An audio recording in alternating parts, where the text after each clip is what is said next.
coffee drinkers, bass players of the world. What's happening? It's Wednesday.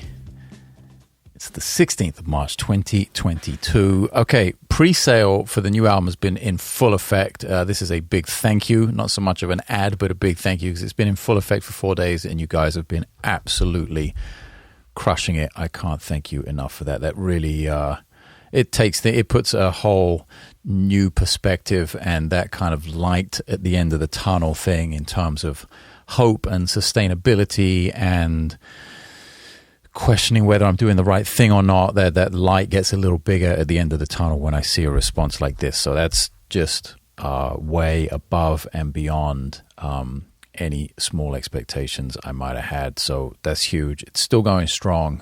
For anyone who hasn't taken advantage of that yet, yannickwisdala.com/store. Like I mentioned on the last podcast, holy shit. Like I mentioned on the last podcast, I'm losing the ability to speak the Englishes. No, like I mentioned on the last podcast, there are 5 different levels of engagement if you want to be involved, from the very basic to the super baller. There's kind of a range in there. And I heard some feedback from a few of you saying that you dug the levels and that they kind of made sense. I'm really, really happy about that. I was trying to launch that thing like 3 weeks ago, and the one thing that was holding me up was like, how do I construct the levels for this? How do I make it all make sense and make sure I don't exclude anyone? And at the same time, if people want to or have the means to contribute more, give them, try and give more value on the high end. It was a real kind of labor of love, just putting those different levels together. It seems sort of maybe trivial or a little bit insignificant. Yeah, whatever, 5 different prices, 5 different levels. But we really spent a lot of time working on it, and I'm really glad it worked out. And so far the feedback has been awesome. So yannickwisdala.com/store. It's cranking away. I'll report a little bit more on that at the end of the podcast. But as I said in the Telegram channel today, there were already a bunch of good points being made and feedback about the whole process, and some questions. I asked for a few more. We're going to go and dive in and answer a few of those. You guys were not shy, which I love. And who was first? Hondo was first. Hondo at Hondo Felder. I've said that really confidently. I don't know if that's your handle, bro. But Hondo has a new podcast out, actually. I should give that a plug. First episode, which I listened to this morning, I think, or last night maybe, all about recording bass. Really cool. If you have questions about that sort of answered a lot of them for me, especially as I think about and look forward to in 2 weeks going to the studio to make this record. I'm really more so than ever sort of being involved in the process and the solution to the problem that is recording bass. I'm going in there with kind of a little bit of an unconventional setup, shall we say, and a lot more requirements than just you kind of regular, bass player, one signal, mono. I'm going in there with 2 stereo channels, so 4 inputs just for the bass. So Hondo's question in the Telegram channel was, what is your favorite bass recording method and why is it stereo? So there's a little backstory to that. He's kind of responsible for me being curious about a stereo bass signal chain, and really specifically stereo signal when it comes to reverbs, when it comes to like time bass effects and widening that stereo image and having more kind of sonic interest. And it happened in just the most random of ways. I think it had to be at least a year ago when Twitch was kind of the thing, before Twitch became basically free porn. It's fucking unbelievable now. But Hondo has a Twitch channel. I was streaming on Twitch, and I caught literally 30 seconds of a stream where he was in mono, and then he switched over to this reverb in stereo, and I was like, holy shit, that's something I need in my life. And here I am, I think it was about a year ago, finally doing it, and shunting my Eventide H9 way, way, way down towards the end of the signal chain, right before the loopers, and using the black hole algorithm for these unbelievably interesting stereo reverbs. I'm also using I think it's the dynamic hall in the Line 6 HX Stomp, which has been beautiful for the natural sound of my bass. I've really enjoyed processing it through, that dynamic hall reverb with the natural sound of the bass, and then the H9, the black hole, when I'm kind of processing effects and I maybe want some modulation and all kinds of other stuff. So I'm not sure how to answer the question because I don't know what my favorite bass recording method is. Here's one big hurdle that I've never been able to overcome when it comes to recording, and that is it sounds one way in the room if I have amps on, and it sounds completely different once it gets on it's not on tape anymore, is it? Once it gets into Pro Tools or Logic, once it becomes set in stone, digitally speaking, in a waveform, it just loses so much sort of the ambient vibe of the room. So that's one thing I'm really I guess have struggled with for 20 years recording, and it's something I'm trying to solve now, especially for this big project. I'm talking with my engineer all the time. It's just great. Like, part of the process of this album is being way more prepared than I ever have, and having these kind of conversations, and really just thinking about it, and going through a bunch of different options. I went to the studio last week or the week before and took all my pedals and set up the stereo rig, and took a basic, my H6, my Zoom H6 recorder. It's not great, but it gave me an idea of what was what in terms of the stereo image, like a rough thing, and just worked through a bunch of sounds and figured out some gain structure and signal chain and signal path and all that kind of stuff, and sending ideas back and forth with my engineer. Then I did a shoot for Aguilar yesterday, and they were kind enough to send me over like the rough audio from that performance, which I basically took my 2 Pelican cases full of gear. I don't know how they recorded it, actually. I know there was a laptop involved. There was probably an interface of some sort. I just didn't see what it was. Could have been incredibly high-end, could have been super prosumer. I don't remember off the top of my head. But it gave me a great kind of pre-production image of what that pedal setup is going to sound like and what I need to do in order to make it better. And it was, again, yesterday, I was playing through 2 410s on either side, 2 Aguilar 410s, and I had whatever their big boy, the 3 rack space amp is on one side, and I had an AG 700 on the other. And in the room, when I listened back to this audio that they sent me, although it sounds great, like in the room, it was a completely different experience. Now, I know it's not the easiest thing to mic an amp and be able to capture that, mic a cabinet and be able to capture that. And it's also not the most practical thing when you have a band and when you're trying to contain certain things and avoid leakage to other microphones, perhaps in the studio, considering it's probably going to be quite loud. Not crazy loud, but one of the things I picked up on Hondo's podcast was like, don't have the amp or the cabinet in the room too low, otherwise it will hiss. I think that was the thing. And in the moment when I was listening to it, it made total sense. I was like, oh, I hadn't thought about that. So yeah, there are just so many layers to it. I think that's the biggest problem. So long story long, I don't actually know what my favorite method is to record. I know what my favorite method to listen is, and that is air moving in the room, the sound of the amps, and I'll give the middle finger to a DI any day. That's always been my kind of thing. So let's see. Let's find out. I'm working on it. I shall continue working on it for the next 2 weeks until I leave for Spain, and then we'll really be able to dial it in the studio. And May 15th, you're going to find out.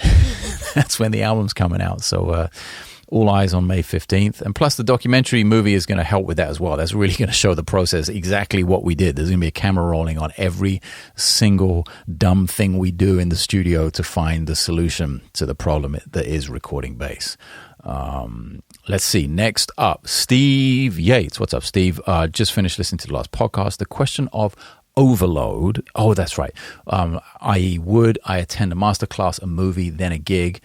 Damn right. Okay, well, there you go. Maybe some people wouldn't, but if you ticket each event, then people have a choice. $20 for the gig, $30 for the gig and a movie, $50 for the bundle, etc. Yeah, I have definitely thought about doing tiered ticketing when there are kind of 3 components to it, for sure. And it would be a question of, the most expensive ticket being the people that show up first. Like somebody brought up Jonas there brought up a logistical barrier option of like people having to leave or forced to leave, like, you know, ticketing things. So definitely it would be the people who bought the most expensive ticket would be there first. Second most expensive ticket would show up next, and the least expensive ticket would show up next to avoid logistical problems. And I don't think that's possible. I know it's not possible at every venue, but there are some venues that are really good for that, where you can do a small masterclass or a Q&A. You can screen a movie because the place is big enough and has the equipment, and you can obviously play a concert. So yeah, when there are people that are up for it in a city that has a venue that can provide that, I'm really definitely into that idea. So yeah, let's see.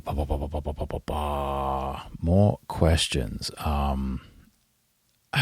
I wish I knew how to pronounce some of these names. AJZEN. Asian? I'm not sure, but you know who you are. The question is, how do you avoid injuries that stem from playing bass, such as posture issues, repetitive motion stress? Do you have any stretching, massage, ice, heat that you might use? I do a bunch of different things. I would say that I do two things most consistently. Number one is I take care of my body in general, something that isn't specific to wrists, hands, shoulders, or anything like that. It's just a general, like, I like to take care of my body. I like to exercise. I like to stretch, do a little yoga, do a lot of hanging from my, like, I have a weightlifting, like power cage with a pull-up bar. So I hang from that, decompress the spine as much as I can. I'll do that 3 or 4 times a day for a couple of minutes. Just hanging, dead weight. That really helps decompress the spine. I'll stretch at least once, if not twice a day. I'll try and work out, even if it's just 10 minutes on the bike, 20 minutes on the jump rope. That's what I've really been trying to push myself to do now that I'm kind of coming out of the fog of new parent sleep deprivation a little bit. My daughter is starting to sleep through the night. She's starting to get a little bit more predictable with her sleep patterns. So that gives Chelsea and I a little bit more of a manageable schedule to get our stuff done. So yeah, there's definitely an element. I'm getting back to the element of working out and generally being in better shape, and that leads to being in better mental health. So when I do sit down with the bass, I'm relaxed. I have great focus. I know the kind of intent with which I am going into practicing, no matter what it is, maintenance, learning something for a tour, or working on my own sounds for the new album, whatever it is, I'm very focused when it gets to that. So there's low stress combined with general health, I think, has been the best thing. And when I was like heavily into training before my daughter was born, 6 months ago, and through the pandemic, and before that, there was a pretty heavy regime of things. So when you talk about ice and heat, yes, I was doing ice baths every other day, cryotherapy. Once in a while, I'd go over to my buddy's house who has a cold plunge and an infrared sauna. So I'd be doing contrast stuff. That is always great recovery, and it's good for inflammation and all kinds of stuff, which is kind of, again, general health, which has the byproduct of your wrists and your hands and your shoulders and all those things we use to play the bass, including posture. The spine thing that I mentioned earlier on. Doing those things has the byproduct of being good for the bass specific stuff without ever really thinking specifically about that. And I've never really had an injury of any significance related to playing the bass ever, because I've always been very relaxed when I play. It's very useful. I'm very lucky in that sense. I know many other people who have not been that lucky. Let's see, more questions.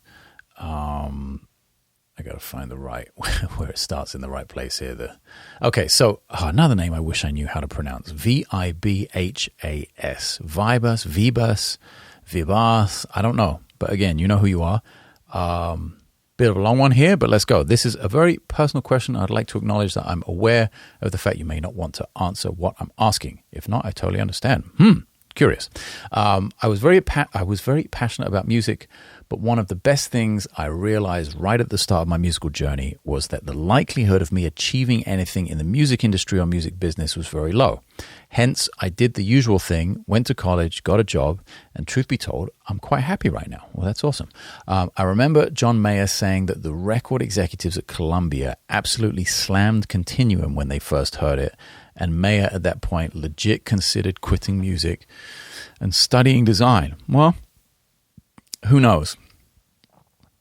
If the record executives at Columbia really slam Continuum, then they're bigger idiots than I already don't give them credit for. So here we go. My question is this. With the music industry the way it is, what drives you and what motivates you to actually put in the work when you know that it probably won't give you the outcome you desire? Also, can you talk about the different choices you had to make, both some you ended up liking and some you've resented since making them in order to make a living?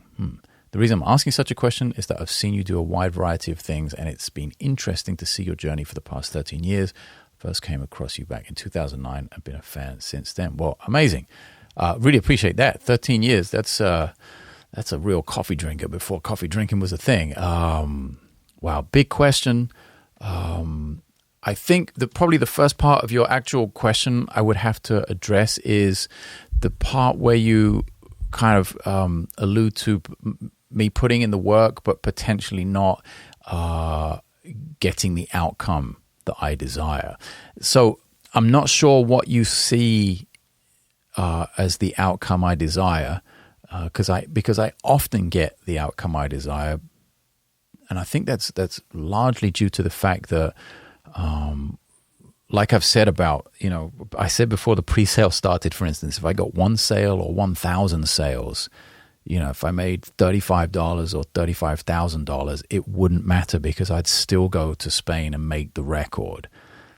That's why I was trying to make the point that the pre-sale wasn't a crowdfunding thing, that making the art wasn't dependent on hitting some sort of monetary goal in order to, turn the red light to the green light and get that, okay, here we go. It's time to jump. We've reached the altitude we need to, and off we go. Open your parachutes, please. It's not about that. I don't think I have. Well, I know it's not based on a desire for success or for fame or for money, which I think are three things often associated with any kind of sector of the entertainment industry, possibly because those are what makes the most noise. Those are the things that are most rapped about, most sung about. Those are the things that get the most views on social media. People with bundles of cash. If I'm in my head, I'm probably a bit out of date here, and I'm sure there are much younger, more affluent knuckleheads that have replaced people like, Floyd Mayweather. If I picture someone like that, it's just, iced out Hublots and Richard Mille watches and $20,000 bundles of cash and private jets and millions upon millions of followers and tens of millions of views. That seems to be, over the past decade or so, what has made the most noise in the mainstream. So maybe, and I'm not saying this is what you were associating with me. I hope you weren't associating me with private jets and $1 million watches. But maybe there was an element of that perhaps you were associating with what my desire might potentially be with my music. And I just want to sort of erase any kind of misapprehension there. Like I'm not doing it for any of those things on no matter what level they are, $1 million watch or, $2 banana. It doesn't matter. I'm not doing it for any sort of monetary gain. And I guess that leads into the next part of your question about choices I've made, perhaps had to make in order to earn a living and stay in the music business, for want of a better word, just continue being a musician and making money related to music. And there have been, I think there have been decisions I've made, choices I've made that I resented that were actually related to playing more than, like teaching or writing books or doing things that weren't directly related to playing. I've actually appreciated the choices I made away from the instrument that helped maintain my job relating to music than some of the gigs I've said yes to in the past, and maybe some of the gigs I stayed in a little too long, hoping to sort of level up from new artist or mid-level artist or sort of B-list artist, and maybe the next one will be Usher, or maybe the next one will be Madonna or Janet Jackson or Justin Bieber, or just insert name of arena or stadium touring act. It's a bit of a, to me anyway, it's a bit of a pointless venture to continually want to spend your time promoting someone else's work for often very little in return. Now, I know that right away that takes out or seemingly it is a shot fired across the bow of some really fantastic musicians who do that very well. They do it very successfully, and they do it for a very long time. We could sit here and talk about freelance musicians, sidemen, for want of a better word, and women, people who play for other artists, and they do that their entire lives, and that's, for some people, that really works. I mean, look at a Nathan East, for instance, has spent he has made a couple of records as an artist, and he is, I guess, a co-band leader in Foreplay, so there is definitely an artist element to his life. But when you look at his career, it's predominantly as a freelance musician working for other people. Now, using him as an example, not necessarily comparable to most people that do that, because obviously he's had the absolute biggest gigs and it was able to be on mega tours with Phil Collins and et cetera, making real money. But for the reality for a younger musician, and somebody way younger than me, 10, 15, even 20 years younger than me at this point, that's not the reality. Those gigs, a Katy Perry gig or a Justin Bieber gig or just insert name of current pop star, they don't pay any money. And some of the biggest artists in the world, your kind of Janet Jacksons and Beyoncés and those kind of employers, if you like, often pay the least. And when I look at a few of the gigs I stayed in for as long as I did, I think I was clutching at straws, thinking I was going to move up to the next rung of the ladder, when the next rung of the ladder was why bother? Because that next rung of the ladder is just going to make me want to move up to the next one. And eventually you top out, you get to the top of the ladder and you're like, oh, this is it? What do I do now? I didn't write any of the songs. I'm only getting older, and maybe I personally was the musical director of most big pop tours I did. So, okay, I would make a little bit more money. I was a little bit more involved. But again, I didn't write any of the songs. And there's just a ceiling to that. You get older, you get less desirable, you get less TV friendly. Unless you're going to move into doing country gigs where maybe it doesn't matter so much, or one of the few artists like Pink, perhaps, who does take care of her musicians and is not ageist, and is, as far as I know from what I've heard and from what I've heard her say actually in interviews, she's got musicians who are in their 50s, maybe even 60 years old, and fantastic. It's hey, this is your gig, and as long as you want it, awesome. But those artists are very much in the minority. There aren't too many Pinks or Paul McCartneys or real kind of legends like that, Jeff Beck's, left anymore. It's all very much made for TikTok and Instagram. So you got to, some of those things I've definitely maybe regretted staying in a little longer than I should have done, and potentially but the thing is, I can't say I've regretted it. I was about to say maybe I regret not doing what I'm doing now 10 years ago a little harder. I thought maybe I was taking the more responsible route by being a sideman and kind of, doing the gig with the quote unquote regular paycheck. But when that regular paycheck is almost zero, it's not very responsible. And you have to, and maybe I didn't understand at 30 years old the ceiling that I understand there is now with that scene. So it's a whole multi-layered, multifaceted situation and landscape and framework that you have to sort of deal with. And if you're lucky, like some people, you kind of figure that out earlier than later, and maybe you do it and you have the experience. Fantastic, you learn a lot, which I have to say I did. Of course, I learned a lot from doing those gigs, and I saw a large part of the world. doing a lot of those gigs. I saw a large part of this fucking country doing a lot of those gigs, places I almost wish I hadn't, to be honest, in certain circumstances. So there were definitely a lot of positives from it. But now, we're talking like a massive shift in my life this week, like a commitment to do my thing the way I'm doing it. This is very new, despite the fact that I actually had a band and put out records and did world tours with my own band 15 years ago. The fact that the landscape has changed so much and the way I'm doing it now is kind of new again, and then it's double new because of the way the rest of the industry is now. It's got nothing to do with how it was 15 years ago, and even less to do with how it was 20 or 25 years ago. So, I'm in the midst of making another massive shift. So when you ask those questions, it brings up a lot of memories, brings up a lot of decisions I've made. I really have to think about that. It's probably enough material for an entire podcast just on that one question.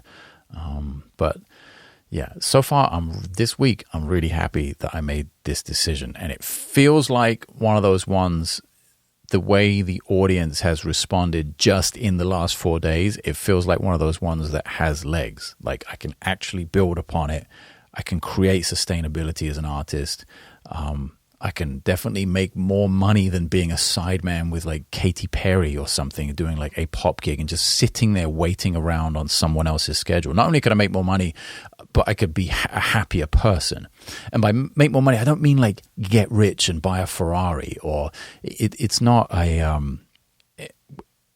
materialistic thing. That's not the goal. It's just a byproduct of having, I don't know, being honest, having the courage, maybe, not sure. It's just a byproduct of doing it. And I've always been a fan of that, even when it is scary, and sometimes it is scary even now. I've always been a fan of like, you know what, I'm just going to do it and figure it out as it happens. And obviously I have a lot more tools now than I did when I was 20, a lot more experience, and I'm a little better at troubleshooting and, working things out on the fly. So I don't know. Watch this space. I don't know what else to say about that. Appreciate you being a fan. Vibas, I really wish I knew how to pronounce your name properly. I know I'm getting it wrong. So I apologize for that. But yeah, thank you for the question. I know there are other questions in here. Oh, you know what there was? Let's see. I just want to make sure. Yeah, there was a point someone was making.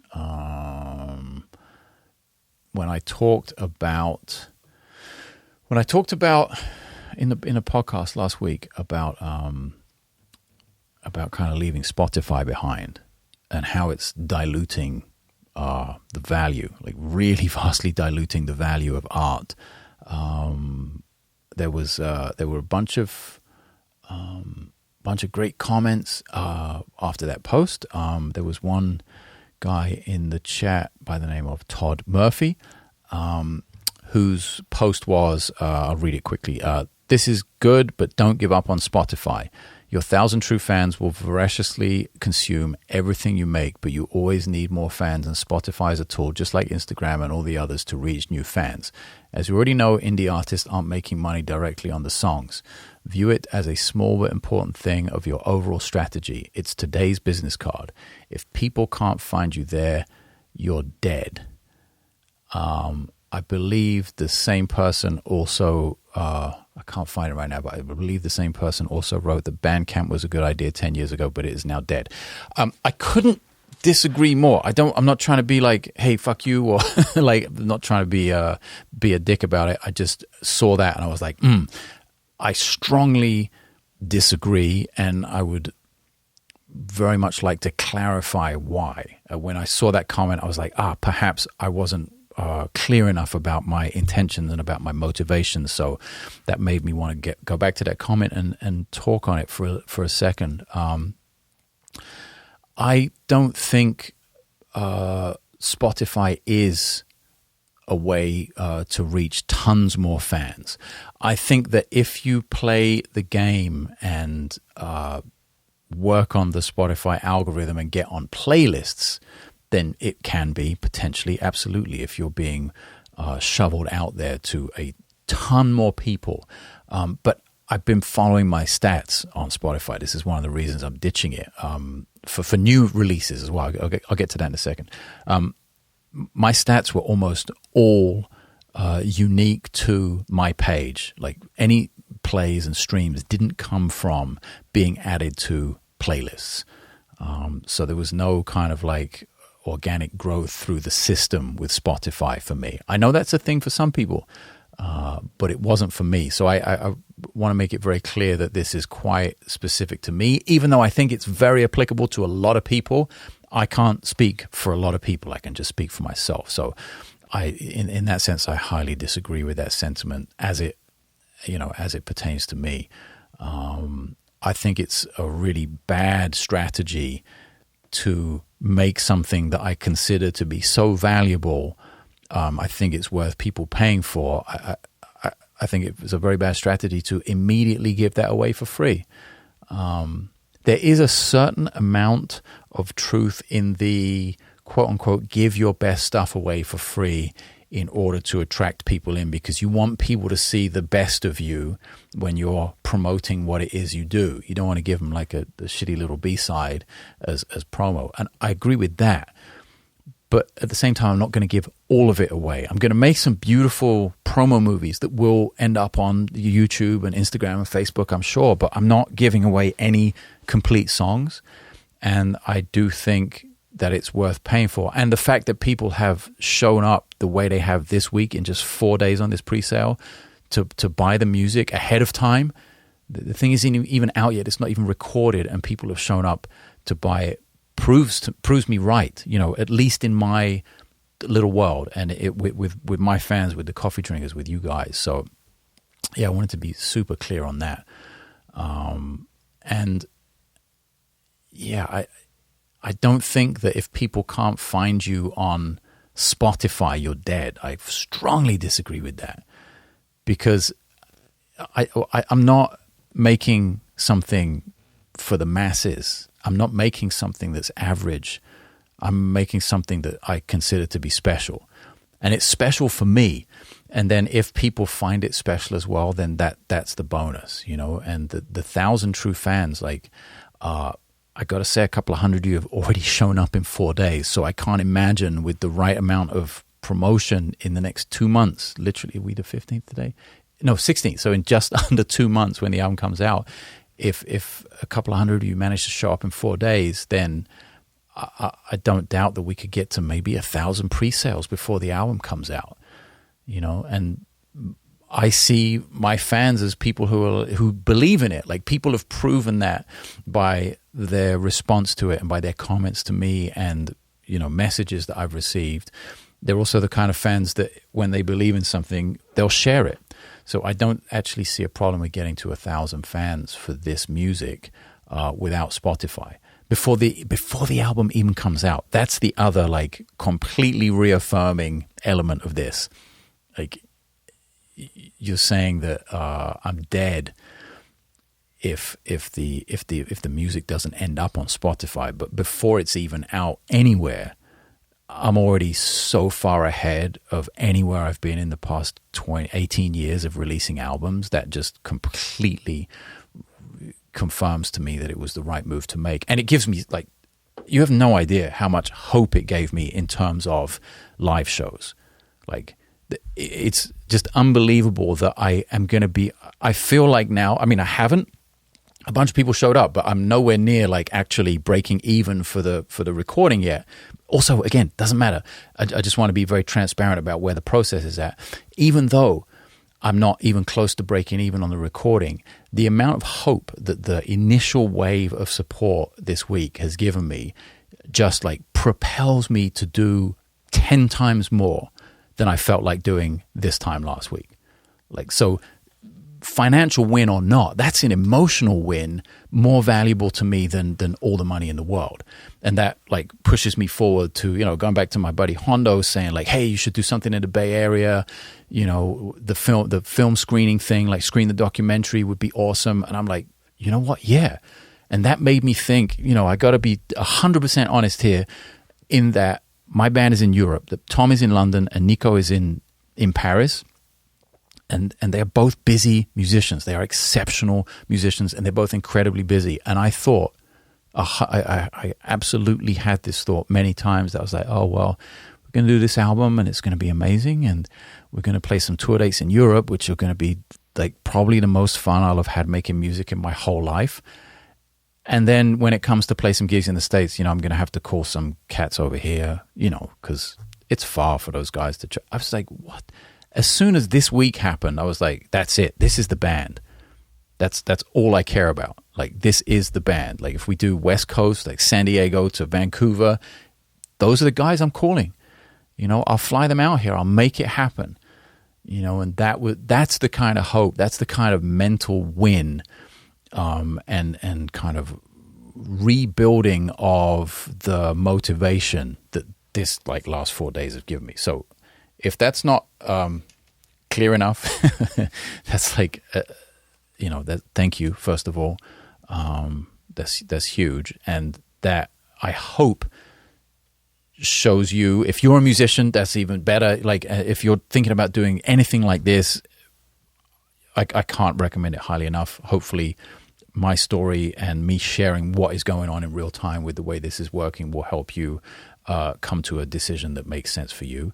And as a fan, if you're waiting to see this music live and you're excited for the album to come out May 15th, I hope that gives you something to look forward to, and the fact that, we might be playing in Slovenia and Italy and Portugal, who knows, and the Bay Area and San Diego and LA and Vancouver and Seattle and Idaho and New Jersey, who knows. Like, that really, it took all the barriers down.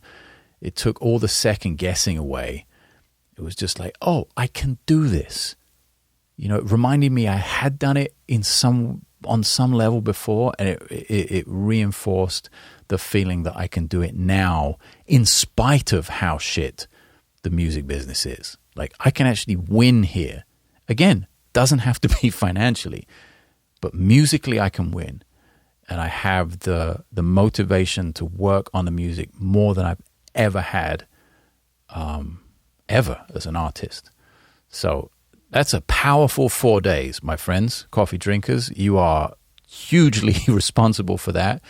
And it only gets better from here, which is an amazing feeling. I feel it totally invincible.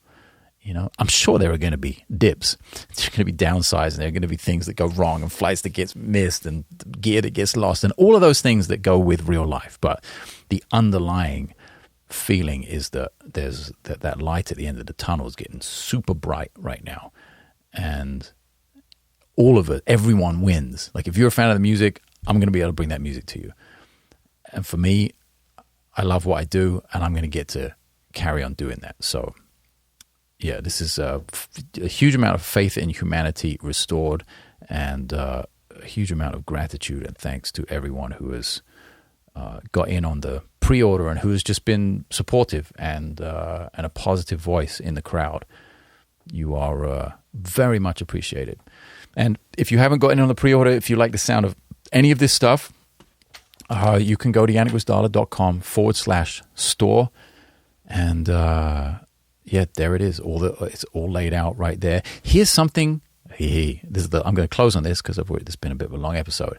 Here's something I didn't think to do. I should have thought to do this and put it in on the documentary package. Of course, everyone who buys a documentary package, I want to get you in the credits of the movie. It seems like a small thing, but I definitely want to have this like forever kind of lasting record of the fact that if you were there, you were there, So I'm going to go write that in the product description, and I'm going to make sure that everyone who buys I think it's the tier 2, right? The second tier that includes the documentary. I'm going to make sure everyone who is in that tier gets in the credits of the movie. It's just another little way to say, hey, I appreciate you being there, and let's set that one in stone for forever and ever. So that's it. yannickwisdala.com/store. That's where it's all happening. I'll be back soon with another podcast, probably a little bit more YouTube as well. I want to do some videos on the pedals because it's going bonkers down here on the floor with all the stereo stuff, and I definitely want to share that with you guys. So I'll work on that and speak to you, coffee drinkers, bass players, guys and girls of the world. Love you guys. Speak to you soon.